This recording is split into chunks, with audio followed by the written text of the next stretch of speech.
We now come to Prime Minister's questions. Mike Kane. Welcome back. Number one, sir. Mr. Speaker.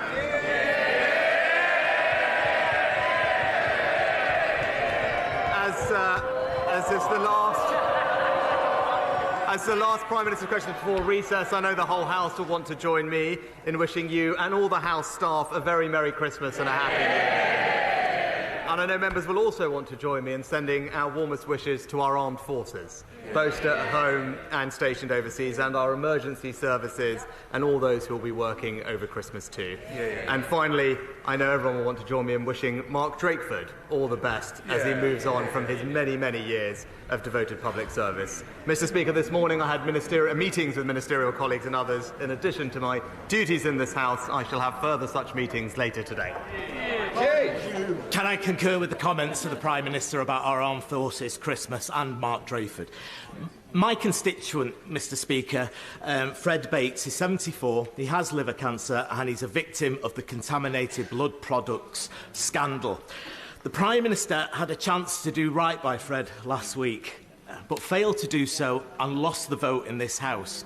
After half a century, Fred wishes to know when he and fellow survivors will be compensated and get justice. Now, Mr. Speaker, this was an appalling tragedy, and my thoughts remain with all those concerned. I absolutely understand the strength of feeling on this. It was this government previously who set up the inquiry, which I participated in, and we fully understand the need for action. The government has crucially already accepted the moral case for compensation and acknowledged that justice does need to be delivered for the victims. My right honourable friend, the Minister for the Cabinet Office, will update the House on our next steps on the infected blood inquiry shortly. Rex Smith. Thank you, Mr. Speaker. The tax cuts in the autumn statement were extremely welcome. But in order to go further and to get the tax burden as low as it possibly can be, accurate and robust economic modelling is required.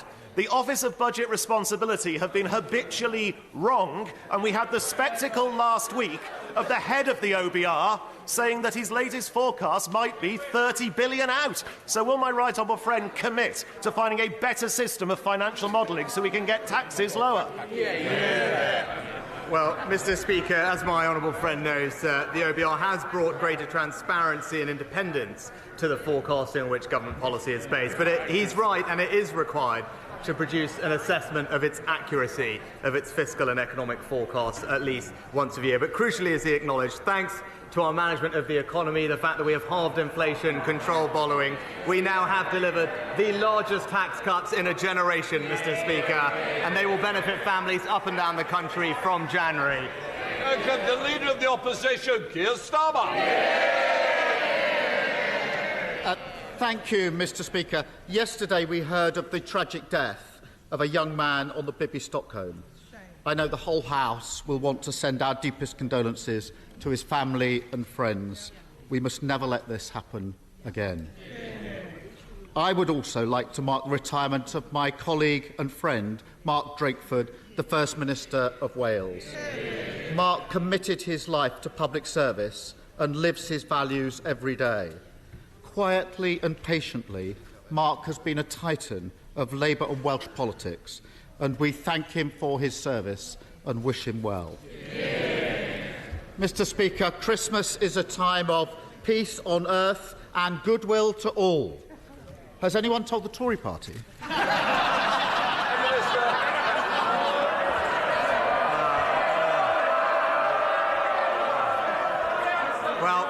Mr. Speaker, Christmas is also a time for families, and under the Conservatives we do have a record number of them, Mr. Speaker, to this point, at the beginning of the year I set out some priorities that this government would deliver for the British people, and over the course of this year we have, Mr. Speaker, inflation halved, Mr. Speaker, the economy growing, debt falling, action on the longest waiters, the boats down by a third, and crucially, as we heard from honourable friend, tax cuts coming to help working families in the new year. Mr. Speaker, he can spin it all he likes, but the whole country can see that yet again the Tory party is in meltdown and everyone else is paying the price. Now, he's kicked the can down the road, but in the last week his MPs have said of him he's not capable enough, he's inexperienced, he's arrogant, a really bad politician. Well, they're shouting, this is what they said. So, well, come on. Who was it who said he's a really bad politician? Hands up. They're shouting. Well, what about inexperienced? Who was that? Or, and now there's got to be some hands for this, he's got to go. Oh, so, apparently he's holding a Christmas party next week. Order! It's Christmas. No, but you might not want the Christmas present that I could give you. So please, Keir Starmer. Apparently he's holding a Christmas party next week. How's the invite list looking?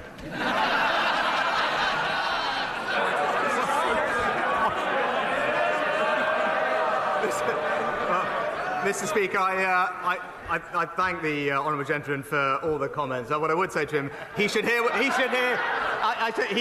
they have to say about him, Mr. Speaker.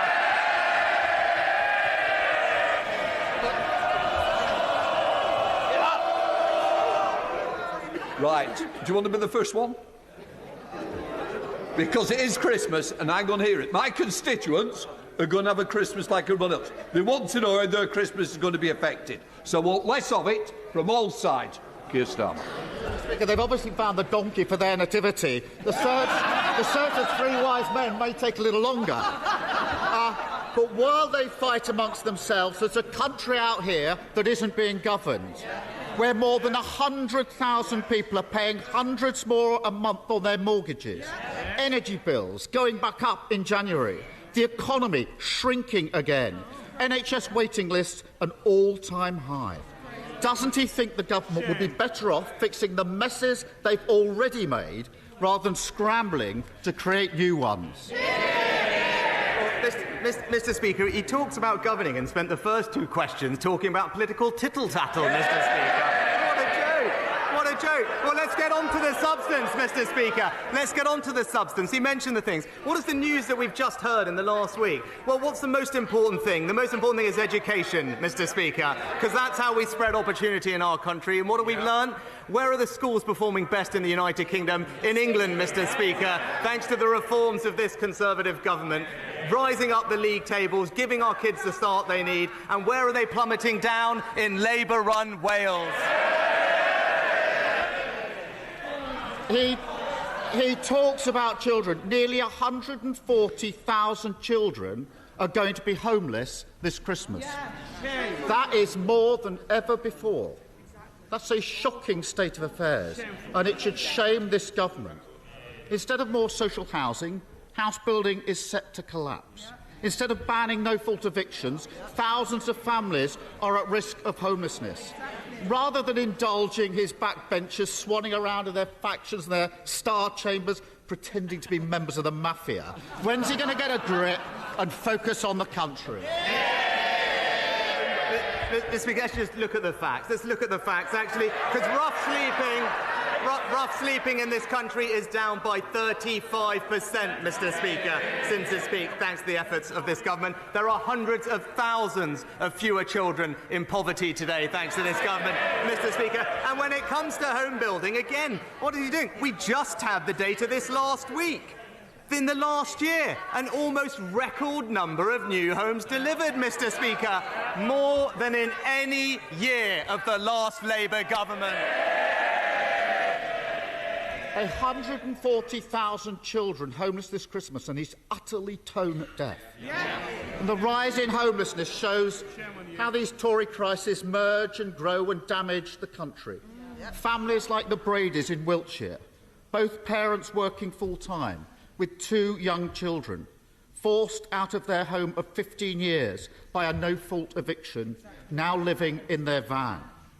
Or 11-year-old Liam Walker, homeless this Christmas. He wrote a letter to Santa saying, please can I have a forever home? I don't want any new toys.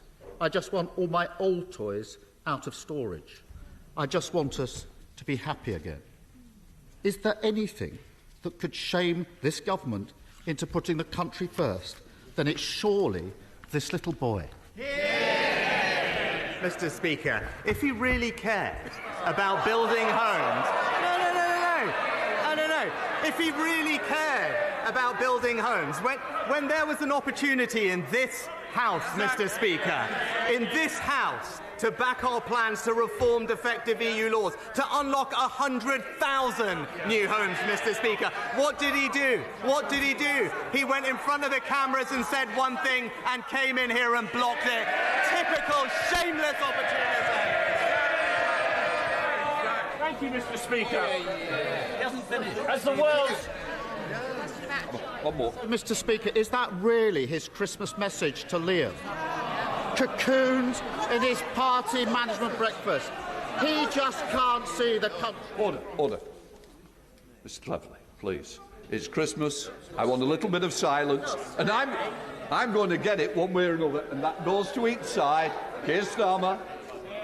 Cocooned in his party management breakfast. He just can't see the country in front of him and what they've done.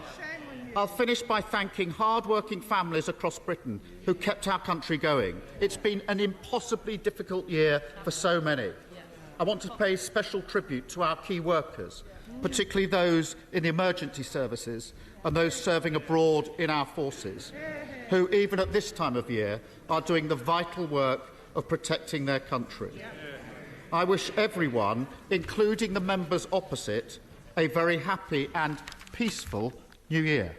Will the Prime Minister join me? Prime Minister.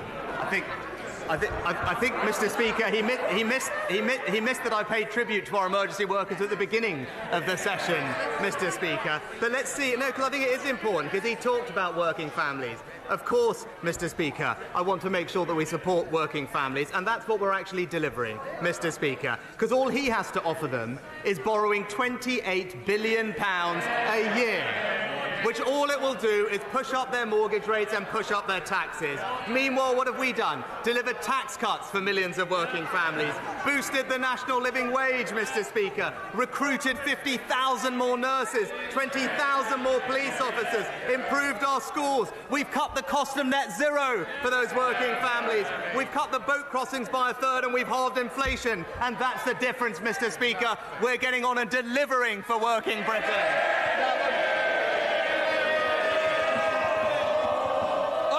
Stephen Hammond. Thank you, Mr. Speaker. As the world struggles to agree the future of the 1.5 commitment, in Wimbledon we're keen to do our bit. So to help my campaign to make EV charging access more widespread, can I ask my right honourable friend for 2 early Christmas presents? Will you speak to our right honourable friend the Chancellor to ask him to look again at the unfair differential rates of VAT on public and private charging points? And will he ask our friend, our right honourable friend, the Levelling Up Secretary, to look at the bylaws that stop local councils making on-street parking and charging more accessible? Well, Mr. Speaker, I'm happy to tell my honourable friend that the Chancellor has already authorised over £2 billion of investment to support our transition to zero-emission vehicles, and we are well on track to reach 300,000 charge points by 2030. And I can also tell him that we will consult on amending the National Planning Policy Framework to make sure that it prioritises the rollout of charge points on top of the funding of almost £400 million to support local authorities. Spread these out so all our families have access to them when they need. SNP leader Stephen Flynn. Thank you, Mr. Speaker. Can the Prime Minister please share his Christmas message for children being bombed in Gaza this winter? Prime Minister. No. Mr. Speaker, nobody wants to see this conflict go on for a moment longer than necessary. We urgently need more humanitarian pauses to get all the hostages out and to get life-saving aid into Gaza to alleviate the suffering of the Palestinian people. And we have been consistent that we support what is a sustainable ceasefire, which means Hamas must stop launching rockets into Israel and release all the hostages. Stephen Flynn.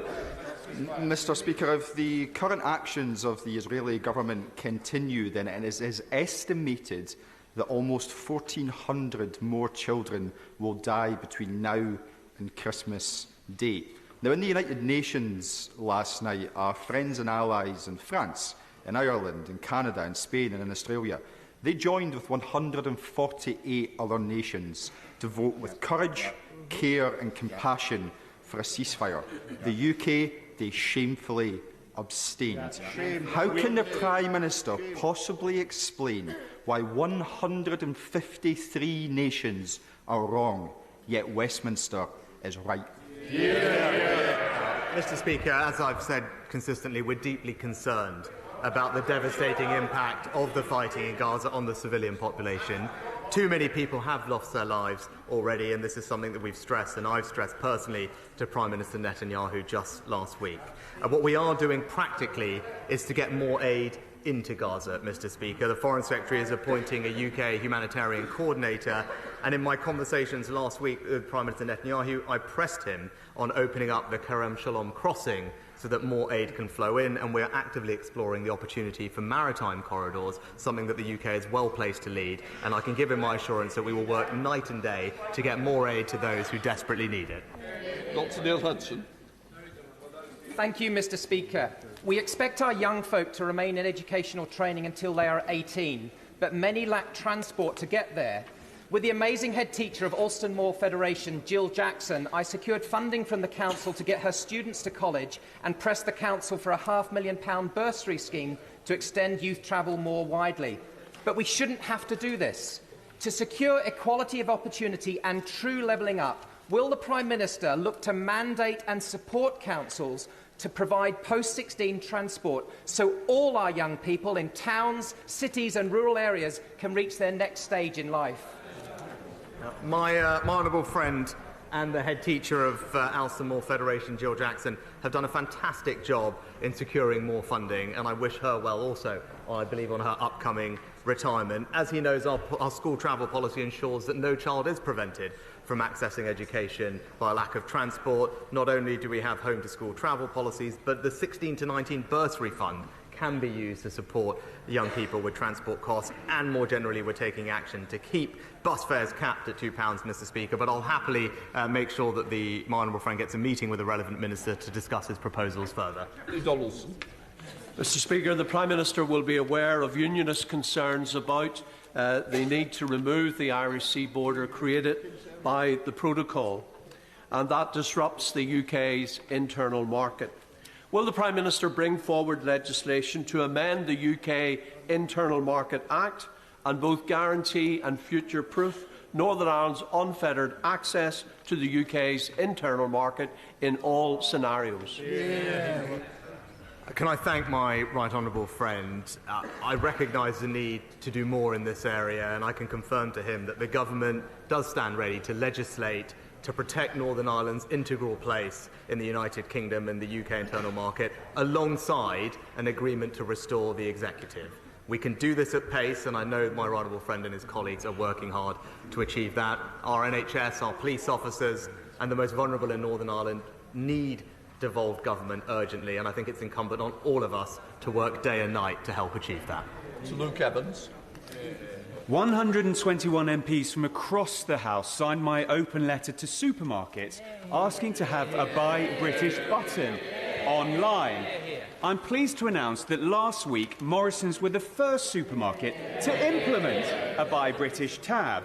That gives consumers the choice to have homegrown produce and also supports our farmers.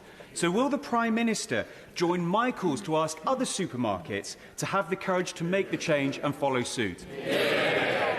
Well, Mr. Speaker, this government will always back our farmers, and I welcome the work of my honourable friend and the National Farmers Union on this particular issue. We absolutely support calls for industry-led action on this topic. I welcome the news about the Buy British button at Morrisons, and I can tell my honourable friend that we will continue to encourage all retailers to do all they can to showcase the incredible food produced right here in the United Kingdom. Stephen Timms. Thank you, Mr. Speaker. The marriage plans of thousands of couples were dashed last week by the sudden announcement of a big increase in the salary requirement for a spouse visa. Can the Prime Minister give any reassurance to those with very well advanced marriage plans which appear now to have been scuppered, and to families already in the UK who need to extend their stay who won't comply with the new rules? Can he at least offer some transitional help for families, or does his party's support for the family now only apply to the highly paid? Well, Mr. Speaker, we have a long-standing principle that anyone bringing dependents to the UK must be able to support them financially. We should not expect this to be at the taxpayers' expense, and the threshold hasn't been raised in over a decade. It's right that we have now brought it in line with the median salary. The family immigration route, as he knows, does contain provision for exceptional circumstances, but more generally it's also right, and I can tell him, to look at transitional arrangements to ensure that they are fair, and the Home Office are actively looking at this and will set out further information shortly. Holly Mumby-Croft. Thank you, Mr. Speaker. And I make no apology for raising once again the issue of steel. We are at serious risk now of losing the ability to make virgin steel here in the UK. I know the government are working hard on this, but it is a matter of national security, and we need the Prime Minister's leadership on this issue. What is he doing to ensure that we are able to make our own virgin steel and we don't lose it under his watch? Mr. Speaker, can I praise my honourable friend's leadership for championing her local community, but also the steel industry in the UK, and she's right to do so, because it is an incredibly important part, not just of our local communities, but of our economy and security, and she is right to put this issue on the agenda. We are committed to working with the steel sector to secure a decarbonised future, supporting local economic growth and our levelling up agenda. That includes our commitment for major support with energy costs, but also access to hundreds of £millions of grants to support energy efficiency and decarbonisation. I obviously can't comment on conversations with individual companies, but she can see our track record in working with either Celsa or Tata Steel that we have been able to support our fantastic steel industry and will always continue to do so. Smith. Thank you, Mr. Speaker. A road company has walked away from 13,000 tonnes of hazardous waste in Lancaster, and it's now been on fire for 10 days. There are plumes of smoke covering our city. Lancaster City Council has been left to pick up the tab, and to date they've spent £262,000. Without government support and intervention, this fire will burn for several months. So will the Prime Minister support my local council with swift government support? Yeah. Can I thank the honourable member for raising this incredibly important question? I know she's been working alongside my honourable friend, the member for Morecambe, on this. And can I also thank the emergency services in her constituency? Now, my understanding is that Lancaster City Council, the Environment Agency and the UK HSA and emergency services are working together to ensure that the health risks and environmental consequences are minimised. But I will ensure that the relevant minister understands the absolute urgency of the issue that she's raised, and I'll make sure that she meets with them as soon as possible. Jerome Mayo. Mr. Speaker, some dental practices are taking advantage of post-COVID demand to take their NHS practices private, earning more money but leaving behind those most in need. Training a dentist costs constituents in Broadland more than £300,000. Does my right honourable friend agree with me that if a dentist accepts public funding in order to qualify, they should be asked to commit to NHS dentistry for a number of years before going private? Mr. Speaker, my honourable friend makes an excellent point, and we are investing £3 billion into dentistry. The dentistry contract with the NHS was reformed last year to improve access for patients, and around half of all treatment were delivered to non-paying adults and children. The number of adults has gone up by 10%, the number of children by 15%, but my honourable friend is right and more needs to be done, and that's why the government will be bringing forward the dentistry recovery plan in due course. I should have called over. Thank you, Mr. Speaker. There are 12 days until Christmas, and hundreds of families in Battersea will be worried. Not about being able to buy gifts for children, but whether they can afford food and heat for their homes due to the Tories' cost of living crisis. Over 4,300 emergency food supplies were provided in Battersea by the Wandsworth Food Bank this year, and they have told me that they are bracing for the worst winter yet. So what is the Prime Minister doing to ensure families do not go cold and hungry this Christmas? Well, Mr. Speaker, we care deeply about making sure those who are most vulnerable in our society get the support that they need through the winter. That's why we increased welfare by record amounts earlier this year. We supplemented that with cost of living payments of £900 for the most vulnerable. It's why we supported those with energy bills who need our help the most. Pensioners in her constituency and elsewhere will receive up to £300 alongside their winter fuel payment. And indeed, that support lasts not just through the winter but into next year, because we're deeply committed to helping those who need it, and this government has got a track record of delivering that help. Mr. Morris. Thank you, Mr. Speaker. The Prime Minister is rightly focused on taking long-term decisions to improve the lives of people in this country. So can I make a suggestion? Our mental health legislation is 40 years old, and we made a manifesto commitment in 2017 and 2019 to reform the Mental Health Act, because we have people with learning disabilities and autism sectioned under the Act being kept an inappropriate accommodation for long periods. We have people sectioned under that Act not receiving the compassionate care that they deserve and, in a sense, are criminalised. And we have people sectioned under that Act who have their mental health condition re-stigmatised by the act of sectioning. So, would the Prime Minister, in the absence of a bill in the King's Speech, would the Prime Minister agree to meet with me and other like-minded colleagues to discuss how we might be able to take forward reform of the Mental Health Act, because it simply isn't fit for the 21st century? Well, can I thank my honourable friend for raising this important issue? He's absolutely right about the work that needs to be done, and I'm grateful to the Joint Committee on the draft Mental Health Bill, and our intention is, when parliamentary time allows, to bring forward a bill. I'd be happy to meet with him and colleagues to discuss this, but also just remind everyone that we are undertaking the largest expansion of mental health services in a generation, £2.3 billion of extra funding by March of next year, increasing capital investment in mental health urgent care centres, and, under the long-term workforce plan, the largest expansion of the mental health workforce that we've ever seen in this country. Speller. Thank you, Mr. Speaker. Rather than the headline chaos of a government that is dominating the media, much more important to the public, business and organisations is their deeply unsatisfactory day-to-day experience in engaging with this dysfunctional administration. As far as they can see, Britain isn't working. When's he going to get a grip? Mr. Speaker, the most pressing issue facing families is the cost of living, which is why this government has delivered what it said, which was to halve inflation, Mr. Speaker. Not just that, we are supplementing that with significant tax cuts benefiting working families from January, £450 for a typical person in work, demonstrating that we are absolutely on the side of hard-working families, and this government is cutting their taxes. Mr. Speaker, breast cancer survival rates have improved, but we need to go further on harder-to-reach cancers. There is a drop-in in Parliament this afternoon on lobular breast cancer and the research we need. Could my right honourable friend or his excellent new Secretary of State for Health find time in their busy diaries to join us? Well, can I thank my right honourable friend for the work that he does on this specific and important issue. I'm happy to tell him the Health Secretary, I believe, is attending this afternoon's event to hear more about its work, and I can assure him that we're focused on fighting cancer on all fronts: prevention, diagnosis, treatment, research and funding. We are making good progress, but there's always more we can do, and I look forward to hearing from him after this afternoon's event. Thank you, Mr. Speaker.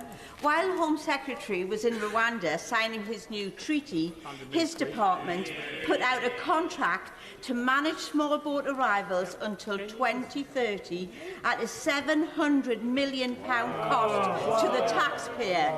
Doesn't this show that even the Home Office doesn't think the Minister's plan will work? It's a total mischaracterisation, Mr. Speaker, of what was put out, which was an advert, not a commitment. But what I can say to the Honourable Lady, I'm glad that she now cares about this issue, not something that we've seen previously from the side opposite, but our track record is clear. We've got the numbers of small boat arrivals down this year by over a third, Mr. Speaker. That's what we're doing about it. The party opposite voting against every measure that we've taken. Thank you, Mr. Speaker. I chair the caucus of 38 Conservative members of Parliament who have Britain's longest river flowing through their constituencies, and we presented a business case to the Chancellor for £500 million to try to manage this river holistically. Our constituencies are now facing flooding every year, with the damage that causes our businesses and our communities. And this evening I have an adjournment debate on flooding of the River Severn. Will the Prime Minister take an interest, because the business case shows a GVA uplift for the West Midlands of over £100 billion if we can manage and tame Britain's longest river? Can I thank my honourable friend for raising this? I do recall he and I spoke about this when I was Chancellor, and I praise him for the work and his leadership on this issue in his local area. I'll make sure the Chancellor does look at the business case, and he will know that we have a significantly increased funding for flood defences to over £5 billion, protecting hundreds of thousands more homes. But if this is an interesting opportunity for the Chancellor to look at it, I'm sure he'll take that up. Christopher Brown. Thank you, Mr. Speaker. Mr. Speaker, what's worse? Losing your WhatsApp messages as a tech bro, losing £11.8 billion to fraud as Chancellor, presiding over the biggest fall in living standards in our history, or desperately clinging on to power when you become even more unpopular than Boris Johnson? Mr. Speaker, Mr. Speaker, what matters to me is delivering for the British people, and that's exactly what we're doing. I don't, Theresa Villiers. Given the appalling reports of sexual violence committed by Hamas on the 7th of October and the risk that hostages could have this treatment inflicted on them as well, will he raise this issue in international fora so the international community demands strongly humanitarian access to hostages in Gaza? Mr. Speaker, the reports of sexual violence perpetrated by Hamas are deeply shocking. We've raised our concerns with the United Nations a fortnight or so ago, and we are engaging with the Israeli government to consider what further support we can take. And more broadly, we continue to do everything that we can to ensure that all hostages can return safely to their families, including those British hostages and those with links to the UK. And she can rest assured that I and the Foreign Secretary are working tirelessly to bring about their safe return. That completes Prime Minister's questions.